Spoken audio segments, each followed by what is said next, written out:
And next is Nora Hazard, book number 3, Accounts Payable, written by Blaise Corvin.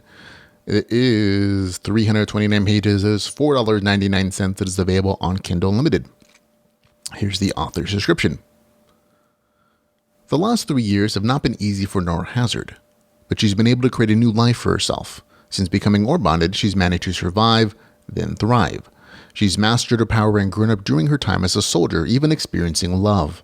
But circumstances will force Nora to make new choices. Her deal with the powerful demigoddess is coming to an end, bringing new opportunities and new dangers, including secret information about her painful, mysterious past. Her loyalties will be put to the test. Unfortunately, despite her survivor mentality, her luck is terrible. Trouble seems to follow her wherever she goes. After uncovering a massive plot that directly threatens everything she holds dear, she will be forced into a struggle that pushes her to her very limits. For Nora Hazard, nothing is ever simple, but she made a promise to someone important to never give up. She's been wounded in spirit and body, but remains unbroken. Anyone or anything that picks a fight with her or threatens her friends may come to regret it, even a dark god. So there we go. Full disclosure, I received an advance copy for review. I purchased a copy when it became available.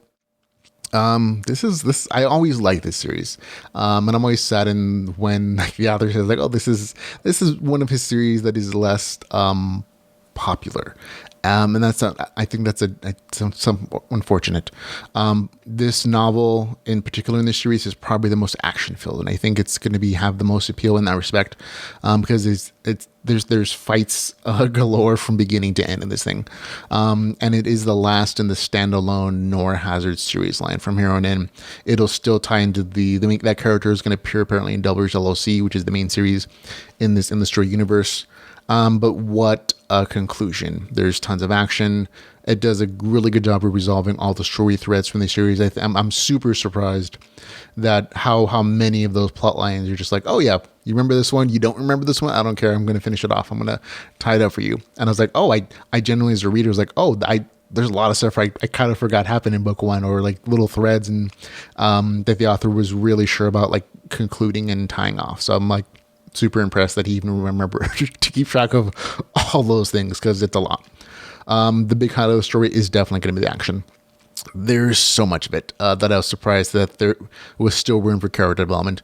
The fights are not only well written and actiony, they also expand the way the main character fights, both as in groups and solo. Some really good stuff. Again, it's one of those things where like, oh, the author is showing that the main character has mastered her powers. And is expanded to the way she fights, and good stuff.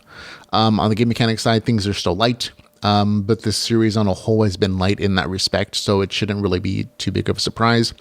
There still is RPG progression. The main character gets new powers. She decides on what she's going to expand her power system with, and she gets more orbs, more powers. I forget what they're called specifically now. I can't remember. Spirit stones.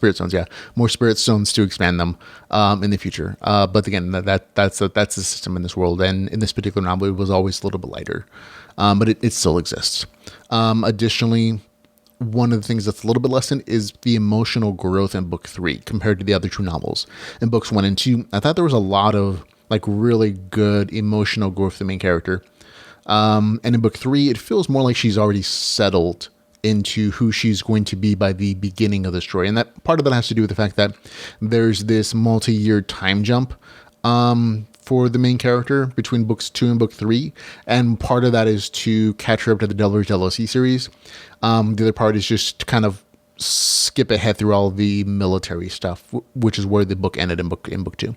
But because there was that multi-year gap, you were starting the story with her kind of already becoming like really comfortable with who she is, her powers, her role as a leader, and a lot of other like emotional like moments. She's had years to essentially kind of deal with those emotional revelations and issues that she had in books 1 and book 2. So from the beginning of the book to the end of book 3, like she's kind of the same character, and that's okay. Like it really is. Like she's super strong. She's a little more emotionally stable. She still rages, of course, which is a Nora Hazard, standard quality. But she's not, there's not that emotional like ups and downs, that character progression. There is some. There are definitely emotional moments in the story that I thought were kind of neat. But a lot of her growth has already kind of concluded in that respect. That she does grow in other ways. There are other types of character progression she does in book 3. The emotional stuff of those is just lessened. And speaking of resolutions, man, there's a lot. Like I said, the stuff that I had forgotten about personally in books 1 and 2. They're all resolved. As far as I can tell, all the storylines are tied up. And it really just makes you feel like the author is giving his best effort to make this conclusion to this series as satisfying as possible. So thank you, Blaze Corbin. Overall, I think this is a good ending to the series. I was pleasantly surprised again how the author ends up tying Nora Hazard back into the Delvers LLC series. So yeah, I'm completely happy with this. But again, I'm also a fan of this author and this writing in particular. So take that all with a grain of salt. I'm already was a fan before I started this novel. So for me, it gets a score of 7.7 out of 10. That's Nora Hazard, book number 3, Accounts Payable, with a score of 7.7 out of 10.